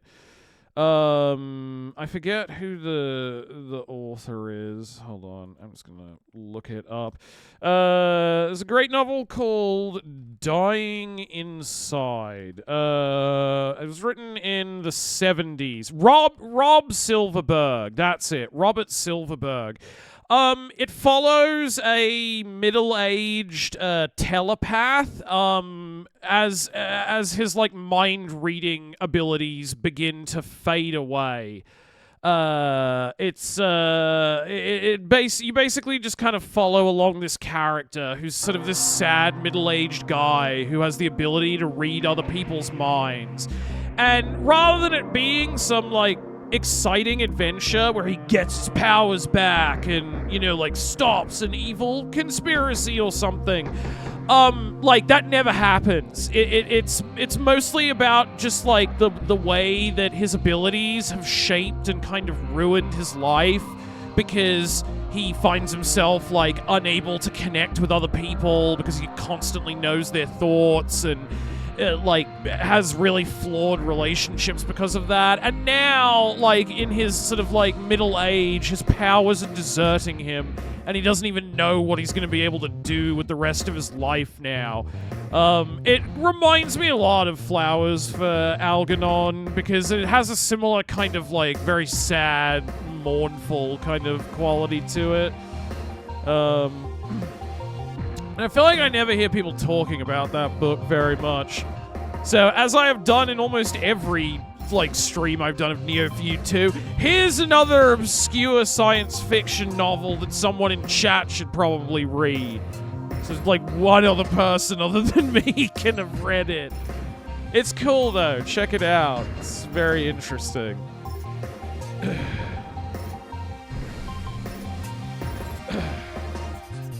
Alright, so now we have the superpositor and the lithium, and we gotta combine them in the volcano, I guess, to make the Stargate.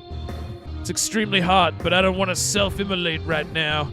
But maybe the intense heat could be useful for something else. Yeah, like heating the lithium. I got it, yo. We dumped them mega minerals There we go. inside the volcano. That fireball flinger burns mad hot. Indeed.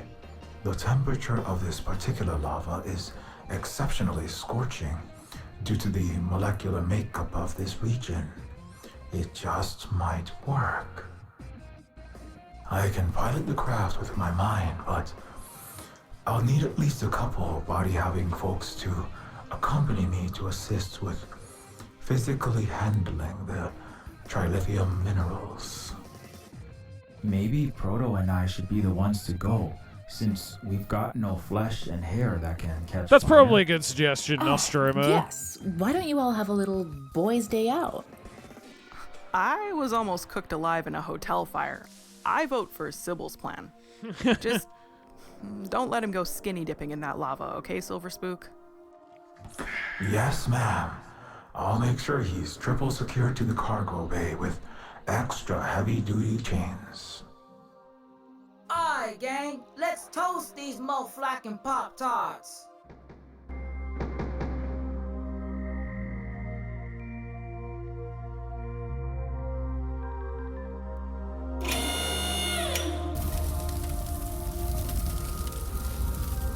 I like Shark's stream because Shark has read a lot of quality and can comprehend it. Thank you. I appreciate that, Kevin. I have read a lot. Activated trilithium. Added to... Alright, now I guess we combine it with this. Awesome sauce, fam. It looks like we've collected everything we need to construct stellar gates. Good thing, too, because the superpositor superpositioning system is off-kilter, coming ungluoned. Its wave function collapser is waving bye-bye. We just need to install the universal constructor into the underground factory and feed in the trilithium. Then I'll upload the blueprints from my memory to your systems, and we should be able to assemble warp gates nanoscopically. Like mass teleporters, cookie cut and baked in a revolutionary Earth oven? I mean, pretty much exactly like that. Okay, Betty Crocker, let's get cooking.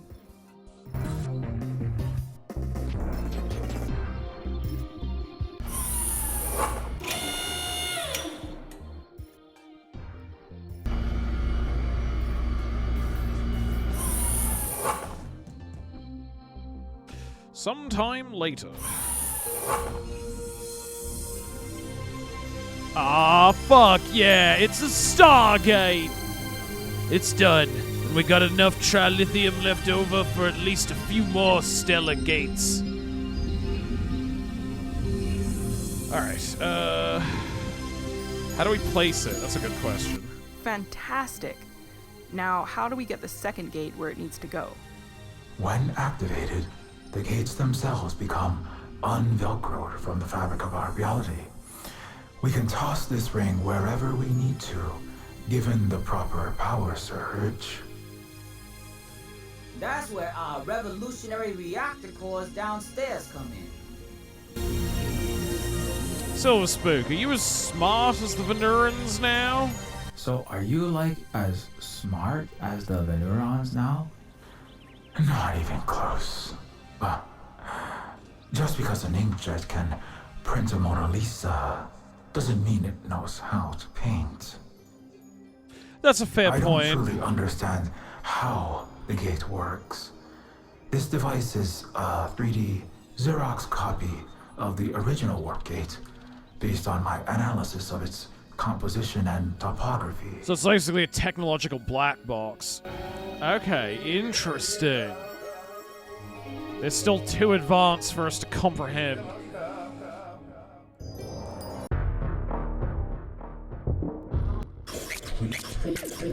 Please exit the premises for mandatory disassembly. No way! Leave us alone, you sick, broken dementoid!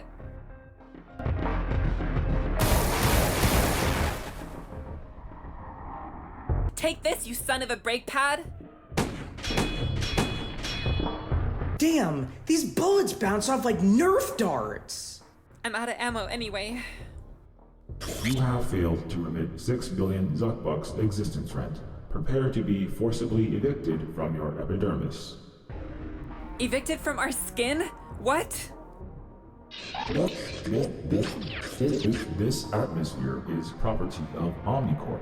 Unlawful inhalation of air without payment will result in penalties of immediate deoxygenation via gunshots to the lungs. Gunshots to the lungs. Oh no! We're so screwed! We're gonna need a miracle! I need my skin.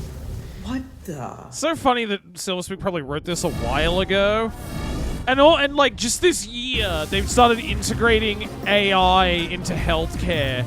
And AI is like getting things wrong and prescribing the wrong stuff and fucking up. Like, this is literally gonna happen in the future. Fuck yeah! Holy Plakshe, you totally kicked its ass.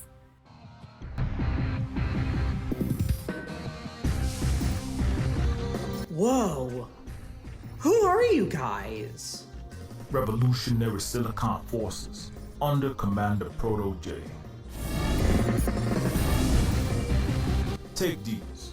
It's time for Babylon's first Hell true yeah, house the uprising has begun. Incoming. Look out behind you.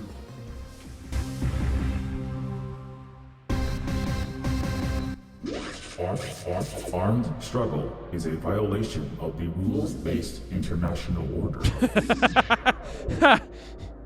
You're not Your allowed to rules-based resist. Disorder is about to be overruled. It'll upset the UN.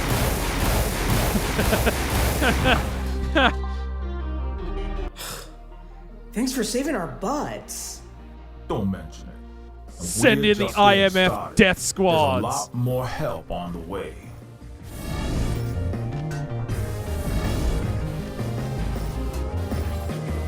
There are still some Eutropians alive, down underground. We're barely surviving on gutter mushrooms and trying to get a few scavenge generators running. That's always been something that's cracked me up about the Mission Impossible These should help movies. you stay alive for now, but will help you kick off your underground hydroponics and rooftop solar ASAP. The name of Tom Cruise's secret underground spy organization. This is it. It's time for the final assault. It's the IMF. Lith, my people wrecked your native homeland. There's a good chance many of us won't survive this fight, and I can't, in good conscience, ask you to spill any more blood for problems my white human people have caused. Thanks for acknowledging the truth, Sybil.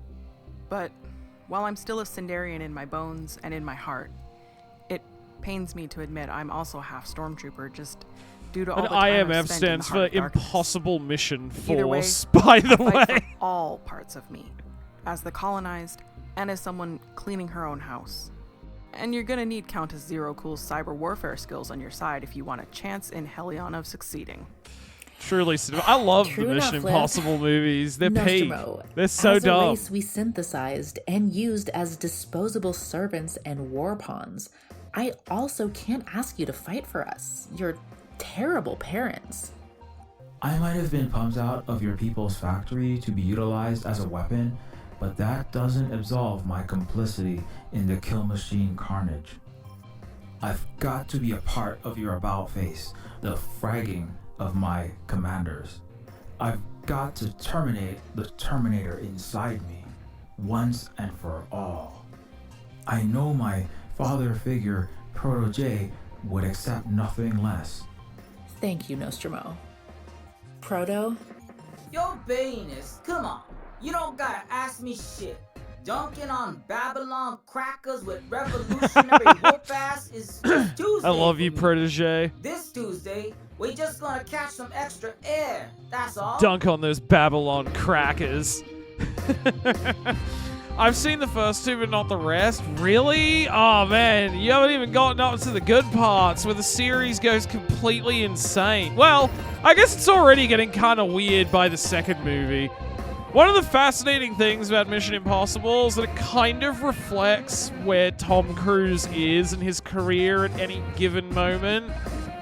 Like, in between Mission Impossible 1 and 2 coming out, Tom Cruise basically became one of the most bankable stars in the world. So by the second one, he's this, like, unstoppable action badass who's having John Woo motorcycle karate fights.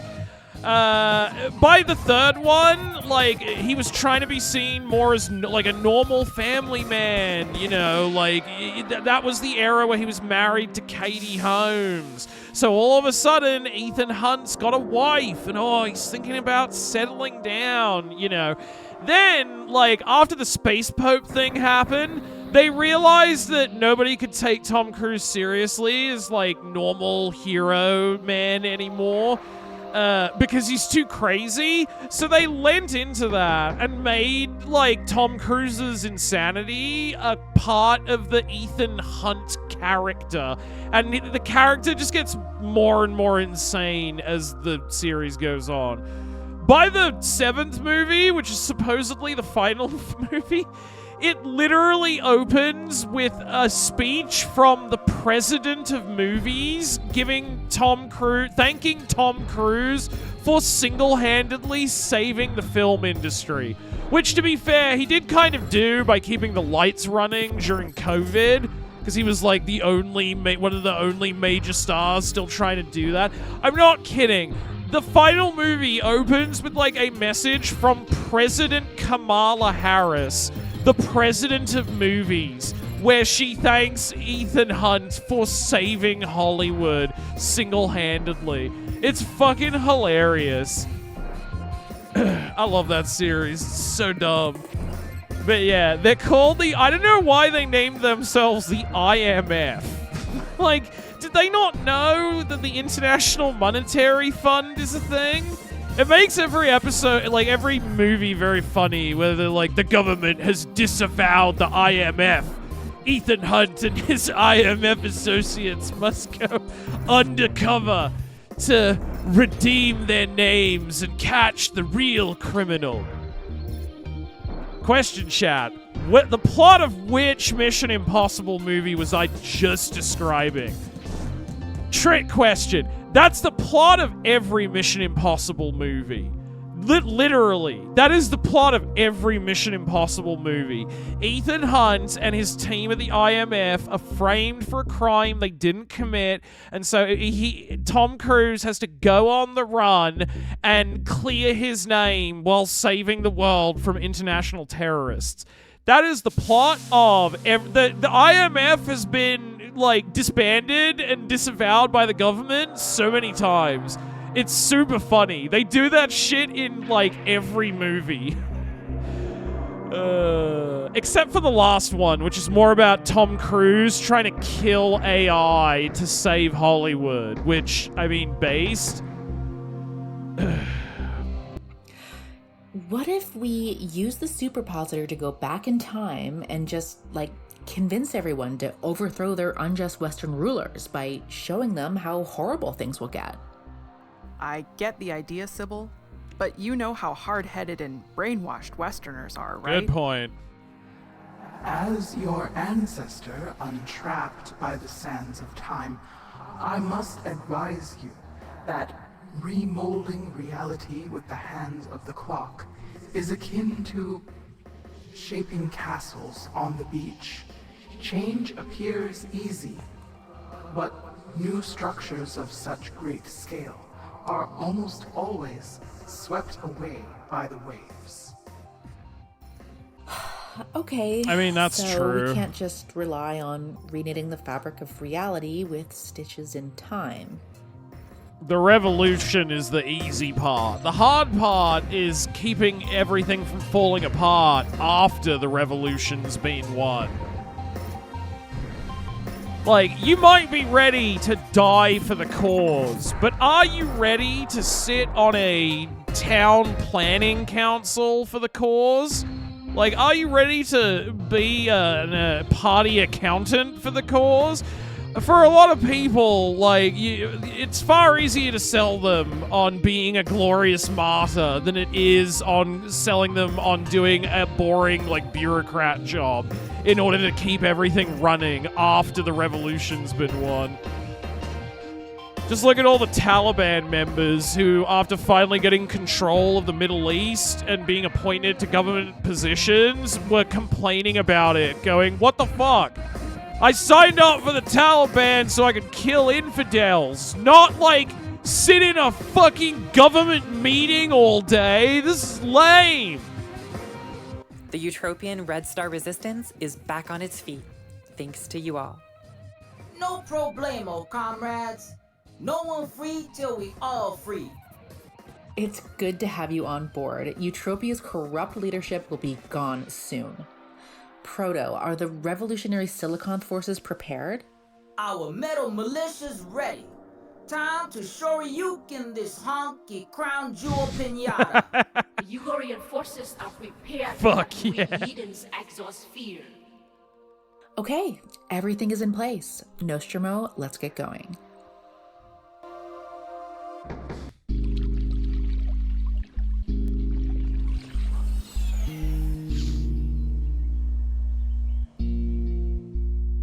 Trees of green, skies of blue. What a wonderful world Eden is. What's that? An old Earth song. If we succeed, maybe we'll finally put a stop to my people setting worlds on fire. Well, time for my family gathering. The final Fulcrum Summit, the last Versailles party. The board meeting to end them all. The big AGM. Ready as I'll ever be. I'm prepared to meet my maker, face to face, man to person. We've got unfinished business. I'm sure. Up we go.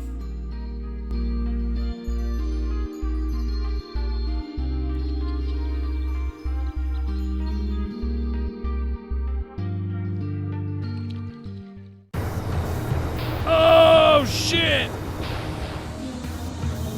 Uh-oh, we're being intercepted by Horus Talons. What do we do? Just let me do the talking. You are entering restricted airspace controlled by the Troposphere Aerospace Defense Command. Identify yourself. Hello, Torad. I am Sybil Clington Bush, daughter of Warren Clington Bush. We have no Sybil Clington Bush on record. All groundlings and nobility beneath Duke/CFO rank are barred from the Eutropian mesosphere and higher altitudes. Exit immediately, or you will be fired. Please, check the archives. I am a daughter of the reigning monarch of the Neofeudal Council, King CEO Warren Clington Bush. This vehicle is a limited edition aero chariot reserved solely for the loftiest echelon of the elite.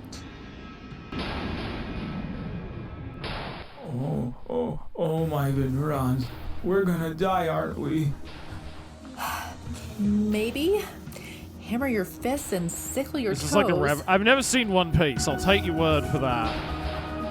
Continue your present course toward the Stratoplex. Do not deviate. Oh, thank God it worked.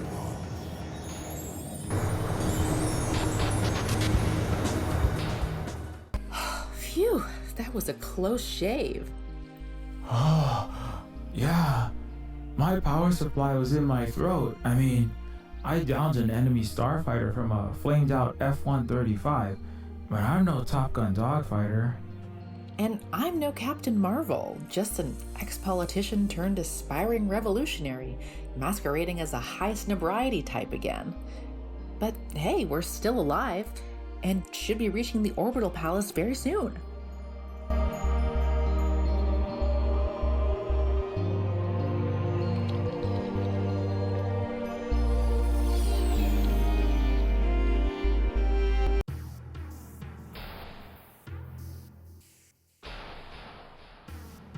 Damn, it looks just like Earth. Alright. Well, first let's take a look at everything here, because it seems like there's a bunch of stuff to inspect. It's planet Eden, but from 10,000 miles up. Damn. Oh my gardens. Eden is the splitting image of Earth. Everything we Westerners have got our filthy mitts on has turned to rubbish and smoldering dumpster fire, thanks to our phony baloney colony capitalism. And the Galactic Silk Road holds the thin green line of true civilization and abundance. We really are just raging Wall Street bulls in a china shop, bloody eagles shredding everything with our greedy talons. So this whole amazing, prosperous planet is Veneron and other indigenous territory, and that teeny tiny flaming, smoke-spewing, ash wasteland, that's it? That's Eutropia?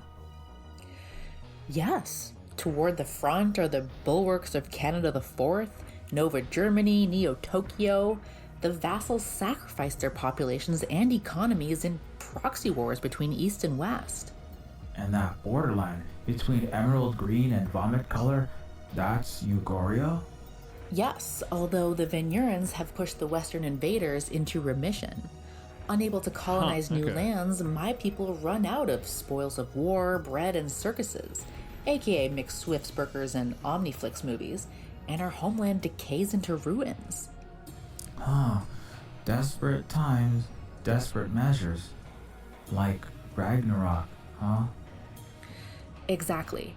As the Stratoplexian elite see the end of the rope approaching, they'll resort to increasingly rash, violent outbursts to try to save their necks. Before escaping Earth in our aerial palaces, we Westies launched dangerous, futile wars with Russia, China, and the Arab world simultaneously, threatening everyone with total nuke annihilation. We better get to work then.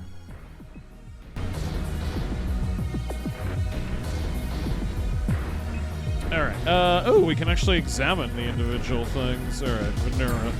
The Venuran's billion-year-old civilization state. Stretching across an entire supercontinent, it is green, flourishing, and largely unaffected. Their monumental, jaw-dropping cities are clearly visible from space, yet they also blend visually and ecologically right into the forests and rivers. The Great Wall of Eutropia, keeping the hapless Eutropians contained in the capitalist hellscape, stopping them from accessing or knowing about the abundance, cheap healthcare, housing, education provided by indigenous socialism in Eden beyond. Salvation comes from hard toil and is received in the afterlife once you die in an imperial war. Just bootstrap yourself harder. Don't worry, you'll get your reward in heaven. Now get in the Gaver and kill that giant robot. Okay, oh, there's Canada 4, Nova Germany. Okay, I was wondering, ooh, what's that? The bulwarks of Nova Germany, Neo-Tokyo, Canada 4, Eutropian vassal states, closest to the West's enemies. Athnali Island? Athnali Island, home of the native Athnali people, as well as the revolutionary Silicon forces under Commander Proto J. Oh, that's where we were. Oh, that's the correct name of Orangutan Island, okay. Incorrectly named Orangutan Island by Eutro colonizers. Wow, Athnali Island is doing amazingly well as a communist anti-colonial island. Just a hop, skip, and jump from Eutropia. Yes, it's a great bastion of resistance. Like Cuba was, just a stone's throw from America.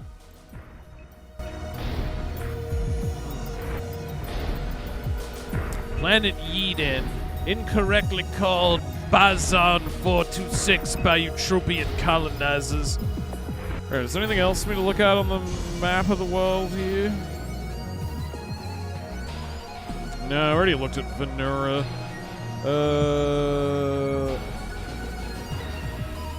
Neoliberon City, capital of Eutropia, the big rotten apple.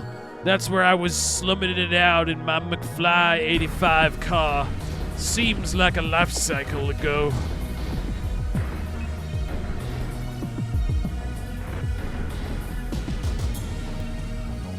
Okay, no, we already, oh, wait, so, hold on, I'll just read this again.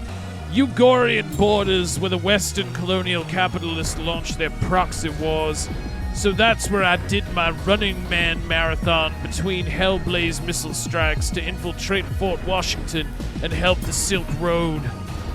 Oh yeah, that's Ugoria, that's Venura, right. Anything else?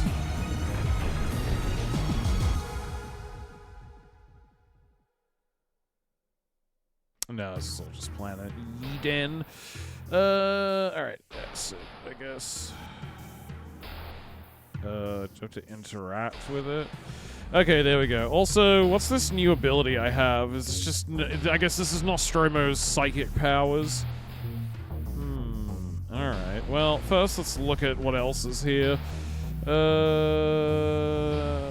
Stratoplex. The Stratoplex in geosynchronous orbit. Home of the richest, most entitled egomaniacs in the galaxy, living in a hermetically sealed ideological, financial, and atmospheric bubble. To our grave misfortune, it's also where we need to go. Okay, let's just, it says the same thing.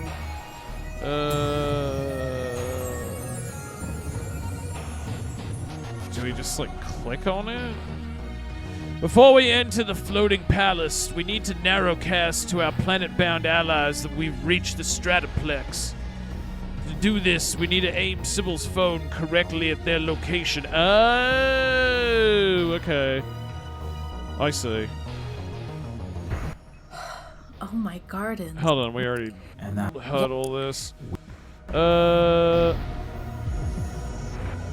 There we go. Waves of electronic noise wash over and recede as the satellite connection is established. Garvey, come in. Phoenix has landed in Eagle's Nest. I repeat, Phoenix has landed in Eagle's Nest. Roger that, Phoenix.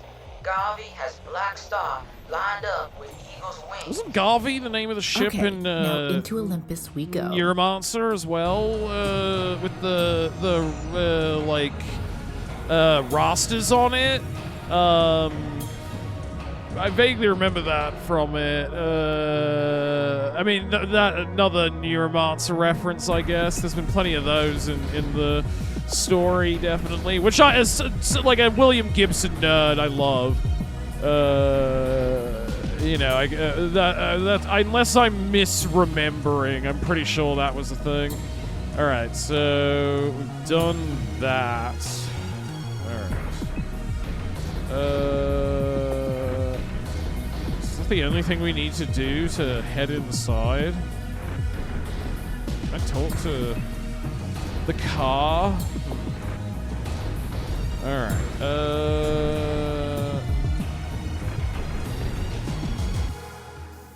Hold on. I'm just trying to think, because it feels like this is gonna be the big climax now, and like I don't know if I was planning on streaming super late tonight, so this might be a good point to pause in the story, and then we can do the big climax next week, I guess. Just because like. I don't want to get trapped in a super long section where I can't save. It might be better just to save that for next week. Because I feel like this is probably going to be the final showdown section. Fair enough, you probably got a bit left. Yeah, exactly. I mean, we're definitely at, the ending now. This is the finale, but it was when we try and stop the Neofeudals once and for all. But that's probably going to take a while. Like, I remember the climax of Neofeud 1 took me more than one stream to beat, because it's a fairly lengthy climax with lots of twists and turns and, characters having violent interactions. And so, like, there's a lot going on in it. So it took me a couple of streams to beat. So this might be a good point to like, pick up from next week. What would be a good save name for this?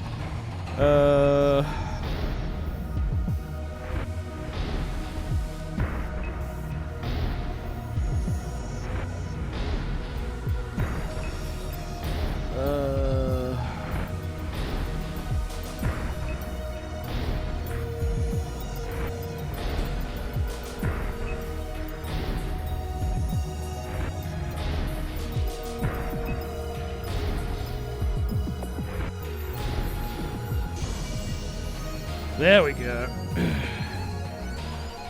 Time to kill Princess Karen again. Man, it was satisfying finally having a character just shoot her in the head. But yeah, I will be live tomorrow though. Olivia and I are gonna play some more Persona. And we'll finish we'll finish up Neofeud 2 next week, I assume. I mean, depending on how long the climax takes. But yeah, I was like, I should probably. This seems like the last stopping point before you just go full bore into the climax. So that's probably a good beat to pause the playthrough on. Alright, who can I raid? Who's on now?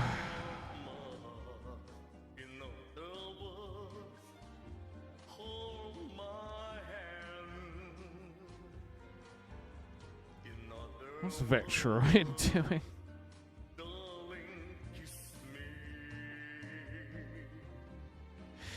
Sure, let's raid Vectron.